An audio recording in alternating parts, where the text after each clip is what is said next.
नमस्ते मेरे प्यारे बच्चों। Today our topic under the making of the global world is the development or advent of new technology. As and when the time passes, there is always a chances or a space for the development of some new technical advancement. Similarly, in the coming of the advent of the 18th or 19th century also saw many of the technical changes which are being made, which are going to be made, and in future also you will see lot of technical advancement. In today's world also, in this pandemic situation, we are using different technical improvised gadgets to communicate with each other. Similarly, with the advent of new technology, in 19th century, the Indian government built irrigation network system. It means they built different irrigating canals to those areas which were not having ample of rainfall or which were drought ridden areas. Similarly, they also utilized this wasteland to grow wheat and many of the land to grow cotton. It means side by side with the development of irrigation facilities, we also explored the wasteland or the land which we consider to be infertile using for the growth of wheat and cotton. Only how? Because we have built a canal system which provide water to these areas. And also, not the least, we also started exporting because we have developed in the field of wheat, cotton, so as we also started exporting our commodities. How can we export? With the development of railways, steamships, telegraphs and many more facilities. With the advent of steamships or the ships, you need ports also. So side by side we have developed ports.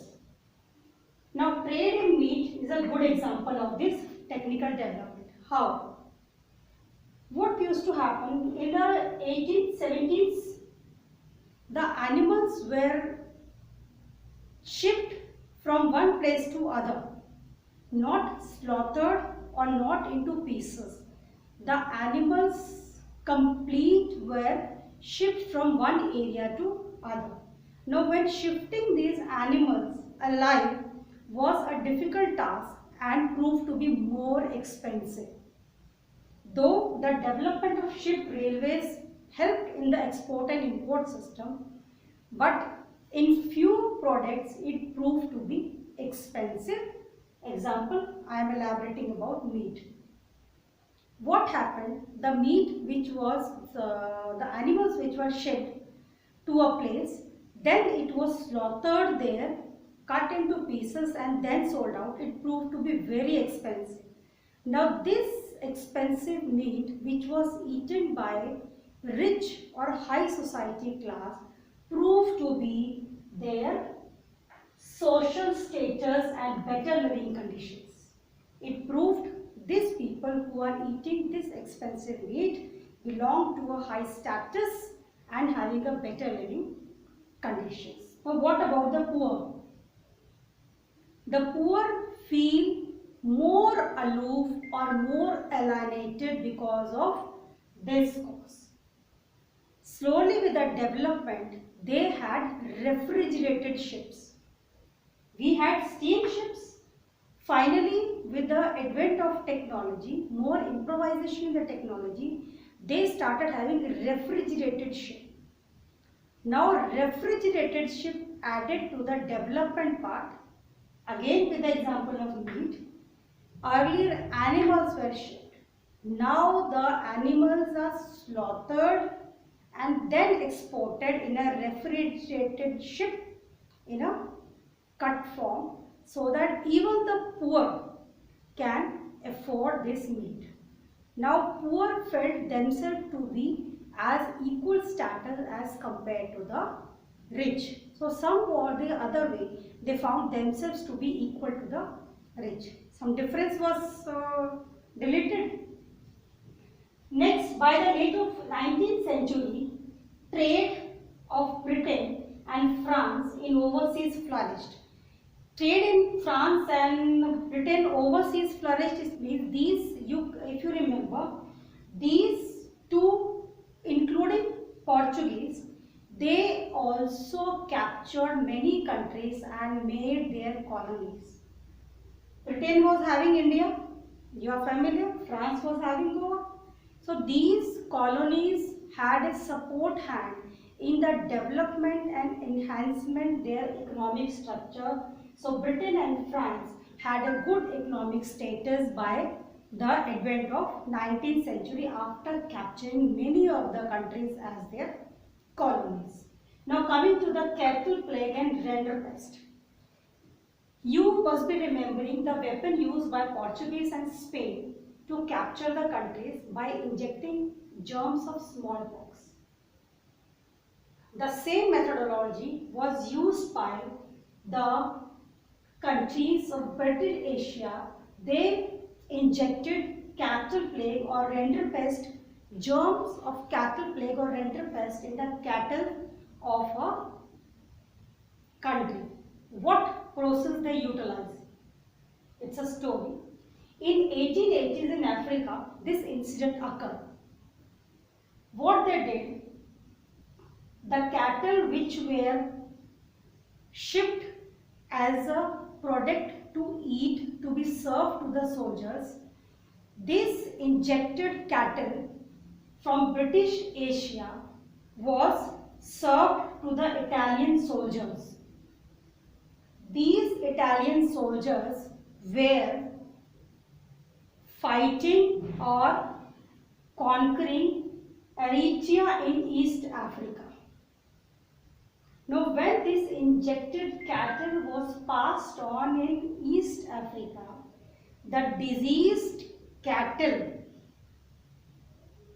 and the disease carried by this cattle just spread like a fire in the forest.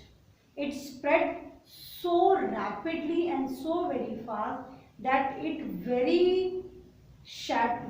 at a very level shattered the cattle development or cattle livelihood of Africa. The reason was same thing. The reason was that these European countries wanted to capture the vast mineral and land resources of Africa, which Africans denied them of entering into African countries. Secondly, the African people also refused to work as laborer for these European countries. Third, they even did not have any trading deals with these countries. So out of revenge, you can say, out of griefs or grievances or angerness, you can say, these people started using this methodology to capture Africa. And they succeeded also, to an extent they succeeded, because now Africa had a situation where their cattle life was totally destroyed. Or you can say 80% of the cattle livelihood of the Africa was destroyed. Now these people were totally lamed out how to lead their life. They had no other option either to move out from Africa or to accept the European power what they did. Finally, they imposed heavy taxes. And how can the African people pay the taxes? They have the option also. I am imposing heavy taxes on you. How you can pay? Either you earn or pay. Or if you are not able to pay the taxes, the best method you can do is work in the plantation and mines. You have to work in the plantation and mines so that you can clear your taxes imposed by these European countries. So, by whatever means they want to capture, they capture these petty countries on the grounds of different weapons. Same coming to India and China. They also worked as laborers because India was captured by British. Similarly, China was also diseased as these were also occupied by these European countries. worked as indentured labor. Indentured labor was a new word which was developed. Now these indentured labor, as you can see, means these are the bonded laborers, or you can say sugar coated language, new system of slavery. You are worker, but you are endangered. You are not going to be paid for what you are working. Why you are not paid? You are not paid because you have been provided food to eat, shelter to stay. And everybody knows what kind of food should be provided and what kind of shelter is provided to these endangered laborers. Indian traders also followed the European guidelines. The situation could have been controlled if the Indian traders had given a bit of support to the local people, local laborers or local workers. But Indian traders, businessmen, business class, status level people also helped the Europeans to find this endangered labor. They collected them and sold them to the Europeans so that they can use this labor as endangered in different countries to be working in plantations, maybe mines, maybe whatever labor program they wanted. Many Indians, though, were against this slavery, but because Indians supported Europeans, so they could not have a successful ending. The Indian export increased and the duties also.